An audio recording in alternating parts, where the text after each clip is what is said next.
là.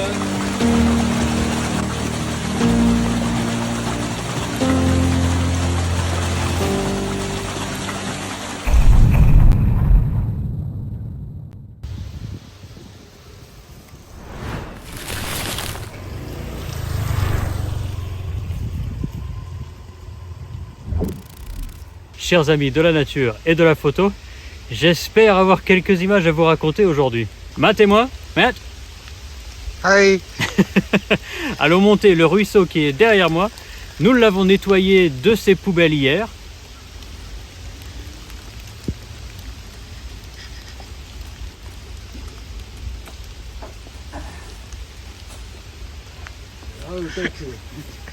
C'était long, hein.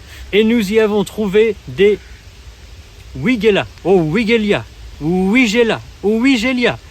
Je ne sais pas. Ce sont de très belles fleurs, mais elles étaient juste en dessous d'une potentielle cascade. Donc tous les deux, nous croisons les doigts et les orteils pour qu'il y ait assez d'eau dans cette cascade derrière ces Weigelia.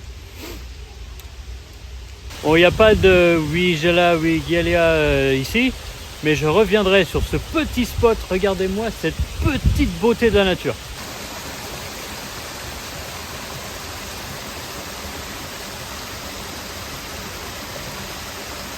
What do you think?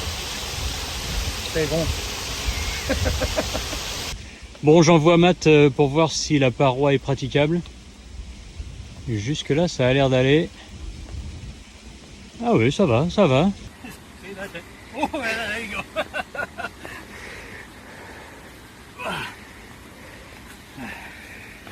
Ouais, non, en fait, ça allait. Ça allait. Et regardez-moi cette vue. Il faut qu'on descende là parce que la cascade, enfin la première cascade, elle est là. Et là, je vais vous donner un petit aperçu. Je veux pas que ce soit moi, ça. Eh bon, je suis arrivé à mon spot, j'ai survécu. Je me retourne. Il n'y a pas tant d'eau que ça, hein, ça reste le printemps. Alors, habituellement, la difficulté quand on prend des photos de cascade, fleurs ou pas fleurs, c'est d'essayer d'éviter le ciel parce que le ciel est beaucoup plus brillant que tout ce qui est tout autour. Ici, c'est pas un problème. Comme vous voyez, il y a beaucoup de nature au-dessus de la cascade, donc c'est très facile. Mais le deuxième problème que j'ai, c'est que je vais avoir besoin de faire un temps de pause un peu plus long. Mais comme il y a beaucoup de vent, les fleurs, elles bougent énormément. Donc je pense être obligé de faire deux expositions, une pour l'eau et une pour les fleurs. Le deuxième problème, c'est que j'ai pas beaucoup de place pour mettre mon pied, donc j'ai pas beaucoup de choix d'angle. Une dernière chose que j'avais pas précisé, pour moi, c'est filtre polarisant presque obligatoire, histoire de tuer les reflets sur les cailloux qui sont mouillés, parce que ça fait des cailloux qui sont très clairs, très blancs, mais moi je veux pas que vous regardiez les cailloux, je veux vous regarder les fleurs et la cascade. Donc ça va me permettre d'assombrir naturellement les cailloux, je vous le conseille, un filtre polarisant, CPL.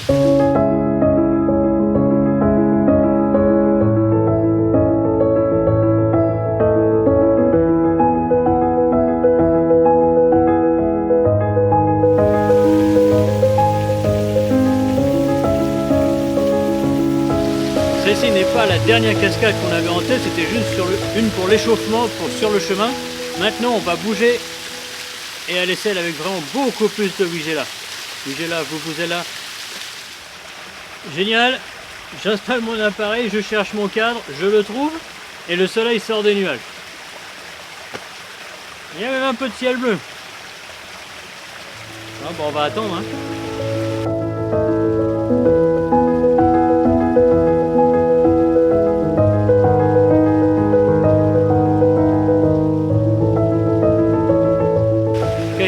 Menaçant qui arrive là, ça va bientôt être mon tour de jouer.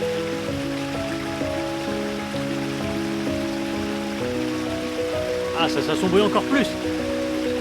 Magnifique, magnifique.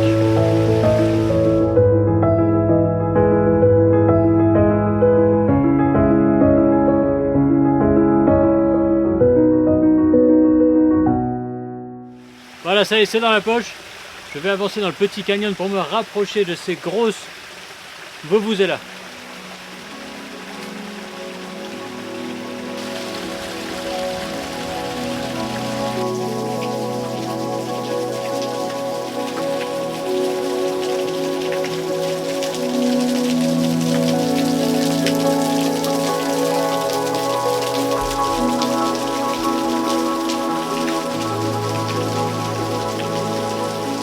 Ça c'est quelque chose que j'avais pas du tout anticipé, c'est que après la pluie, les vuvuzelas là, elles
Bon, alors pour changer un peu d'état d'esprit, j'ai mis mon 50 macro et j'ai trouvé quelque chose de très inattendu. Hormis le fait que je peux pas me tenir droit sur quoi que ce soit, c'est que dans une de ces fleurs, il y a une espèce de petite abeille ou une fourmi ou je sais trop quoi qui fait une sieste. Donc je vais m'attarder sur ce sujet. Là voilà.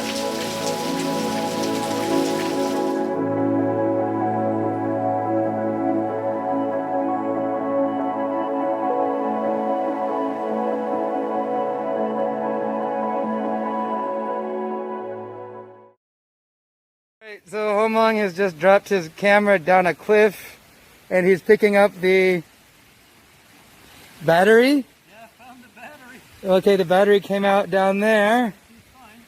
All right.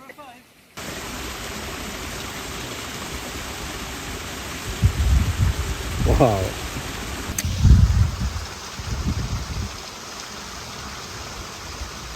J'espère au moins que je vais pouvoir retrouver les photos.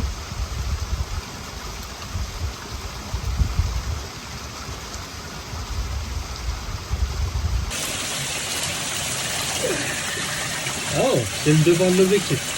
Ouais, un bon morceau de verre. Il n'est même pas cassé. La porte de la batterie. Ouais, elle a l'air nickel. Ouais. Et l'écran, ici. Enfin là. Voilà. Ouais. Là, il est cassé là. Il est juste là. Mais il est... Ah putain, juste. Il est juste à un endroit qui est super casse-cou. Je sais pas comment on va aller le chercher. Go for it. You're holding the lens. Well, what's left of it anyway. And the body, whatever's left of it. Oh, it looks actually okay. Ouais. Ce qui s'est passé, c'est qu'après avoir filmé ma phrase fétiche d'au revoir, j'ai voulu retourner voir la première cascade que je vous ai montrée, mais sur la falaise où Matt avait été chercher les bouteilles. Je pensais que tout était en sécurité, on était sur le bord de la falaise que vous avez vue avant. Je mets mon pied, je mets mon appareil photo, et je pensais que l'appareil photo était sécurisé, sauf qu'il ne l'était pas, et donc il est tombé. J'ai jonglé un peu avec en pensant le rattraper, mais non, et bam, voilà, il a dévalé tout, genre 10, what do you say, 10 meters? Easily, yeah. On va dire 10 mètres facile, blam blam blam blam blam, enfin bon, il a tapé tous les cailloux qu'il fallait, et il s'est retrouvé beaucoup plus bas dans le ruisseau, quoi, comme vous avez vu. Bah écoutez, oui, il est défoncé, il n'y a plus d'écran. Le mécanisme de l'écran est impec, mais bon, il n'y a plus rien, il n'y a plus d'écran. Il y a de l'eau dans cet écran-ci, mais le reste, franchement, il a l'air fonctionnel, donc je saurais pas dire.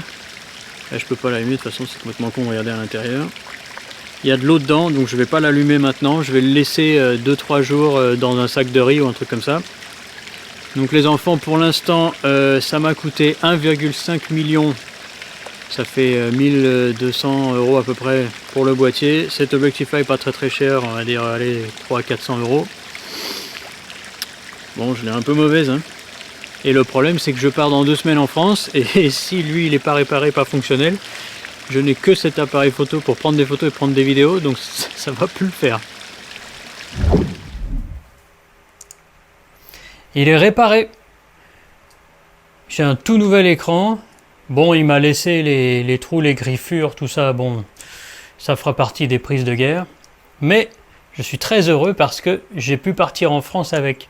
Je dis j'ai pu parce que je suis déjà revenu de France et vous verrez les vidéos de la France à partir de la semaine prochaine. Mais pour conclure celle-ci, regardez, je suis très content, mon Z7 a survécu. Par contre, le 24-70, beaucoup moins. Il manque un bout de verre, c'était celui-ci. Et la bague d'adaptation, elle est complètement pétée. Je l'ai gardé en souvenir de ce jour tragique et fort stressant pour les 2 semaines qui ont suivi. Donc je vais quand même remercier Nikon parce que avoir réparé ça dans un temps record, m'avoir permis de partir en France avec, ça a été un grand soulagement. Donc merci Nikon. Et je vais laisser Romain du passé conclure parce que avant l'accident, Matt et moi avions enregistré une outro plutôt rigolote. Ne la ratez pas. Si vous avez pensé que mon effort méritait un like et un abonnement, je vous en remercie parce que YouTube en a besoin vraiment pour partager ces vidéos-là. Vous savez que je compte sur vous pour faire grossir cette chaîne, pour que j'ai encore beaucoup d'images à vous raconter.